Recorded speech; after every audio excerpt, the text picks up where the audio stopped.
पुन्हा एकदा एक व्हिडिओ आम्ही घेऊन येत आहोत तुमच्यासमोर. पश्चिम महाराष्ट्रातली सांगलीतली ही मुलगी आहे प्रतीक्षा जानकर.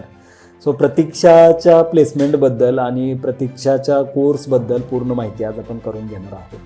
तर प्रतीक्षा, माझा पहिला क्वेश्चन तुला हा असेल की तुझा जे कॉलेज हिस्ट्री आहे किंवा कॉलेज ग्रॅज्युएशन कशामध्ये केलं, तुझं ग्रॅज्युएशनमध्ये काय प्रॉब्लेम्स आले किंवा शैक्षणिक पार्श्वभूमी काय होती एक्झॅक्टली, आणि तुझ्या फॅमिली बॅकग्राऊंडबद्दल थोडंसं जाणून घ्यायला आवडेल.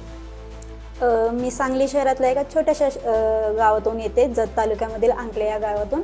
माझे वडील शेती करतात. प्राथमिक शिक्षण तिकडेच झालेलं आहे. आणि फॅमिली बॅकग्राऊंडबद्दल बोलायचं म्हटलं तरी फॅमिली बॅकग्राऊंडमध्ये एवढं कोणी एज्युकेशन वगैरे असं बॅकग्राऊंड नाहीच आहे. मी आमच्या घरची पहिलीच मुलगी आहे जी इतकी शिकत आहे, करिअरकडे एवढे फोकस वगैरे करत आहे. आमच्या इथे प्राथमिक शिक्षण झाल्यानंतर हेच चालू होतं की पुढे काय करायचं आहे. सो सायन्स घेतलं पहिला मी. 11वी-12वी सायन्स केलं. PCM होतं, त्याच्यामध्ये मग कॅम्प्युटर सायन्स होतं. पहिल्यापासूनच कॅम्प्युटर ह्या गोष्टीमध्ये थोडा इंटरेस्ट मला पहिल्यापासूनच जास्त प्रमाणात होता.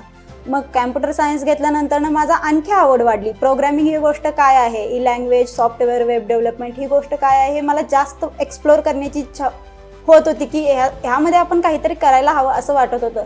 मग फॅमिली बॅकग्राऊंड म्हणजे इतकी ही परिस्थिती ही इतकी हे नव्हती की आपण इंजिनिअरिंगच्या फ्लोने पण जावे वगैरे.